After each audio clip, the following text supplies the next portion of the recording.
കൂട്ടുകാരെ, നിങ്ങൾ അവിൽ കുഴച്ചത് തിന്നിട്ടുണ്ടോ? അപ്പം നമ്മൾ ഇന്ന് ഉണ്ടാക്കാൻ പോകുന്ന ഐറ്റം അവിൽ കുഴച്ചതാണ്. അപ്പോൾ അതിന് വേണ്ടത് ആദ്യമായി അരമുറി തേങ്ങ ചിരകിയതാണ്. അരമുറി തേങ്ങ ചിരകിയത് 250 ഗ്രാം അവിലിൻ്റെ കൂടെ ഇട്ടിട്ടുണ്ട്. ഒന്നുകിൽ നിങ്ങൾക്ക് പാക്കറ്റ് അവിൽ വാങ്ങിക്കാം, അല്ലെങ്കിൽ ലൂസായിട്ടുള്ള അവിൽ വാങ്ങിക്കാം. അപ്പോൾ എത്രയാണ് വേണ്ടതെന്നനുസരിച്ചിട്ട് അതിന് കണക്കായിട്ട് അവിൽ നമുക്ക് ചേർക്കാം. പിന്നെ 2 സ്പൂൺ പഞ്ചസാരയാണ് ഇട്ടിട്ടുള്ളത്. 2 സ്പൂൺ നെയ്യും ചേർത്തിട്ടുണ്ടായിരുന്നു. ഇനി വേണ്ടത് 2 ആണി വെല്ലം കഴുകി എടുക്കുക. അതൊന്നും ചെറുങ്ങനെ ഒന്ന് സ്ലൈസാക്കിയിട്ടൊന്ന് മുറിച്ചിട്ടിട്ട് അതും കൂടെ ചേർക്കുക. ഇതെല്ലാം കൂടി ഒന്ന് കൂട്ടി കുഴക്കുന്നുണ്ട്.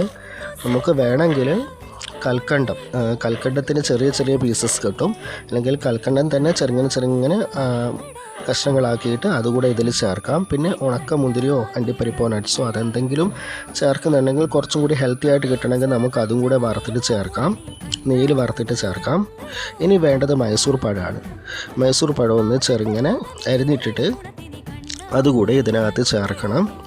ഇപ്പോൾ മൈസൂർ പഴമാണെങ്കിൽ കുറച്ചും കൂടി ഒന്ന് തണുപ്പും ഒക്കെ കിട്ടും. പിന്നെ കുറച്ചും കൂടി ഒന്ന് റെസ്റ്റൊക്കെ ചെയ്യാൻ വെച്ചിട്ടുണ്ടെങ്കിൽ ഇതുകൂടെ ഒന്ന് കൂട്ടി കുഴച്ചിട്ട് റെസ്റ്റ് ചെയ്യാൻ വെച്ചിട്ടുണ്ടെങ്കിൽ കുറച്ചും കൂടി ഒരു നല്ല ടേസ്റ്റും നല്ലൊരു തണുപ്പും ഒക്കെ കിട്ടുന്ന നേരത്ത് നല്ല ടേസ്റ്റ് ആയിരിക്കും. മധുരവും നല്ല തണുപ്പും കൂടിയൊക്കെ വരുന്ന നേരത്ത് കൂടുതൽ ഇതിൻ്റെ ടേസ്റ്റ് അങ്ങ് കൂടും.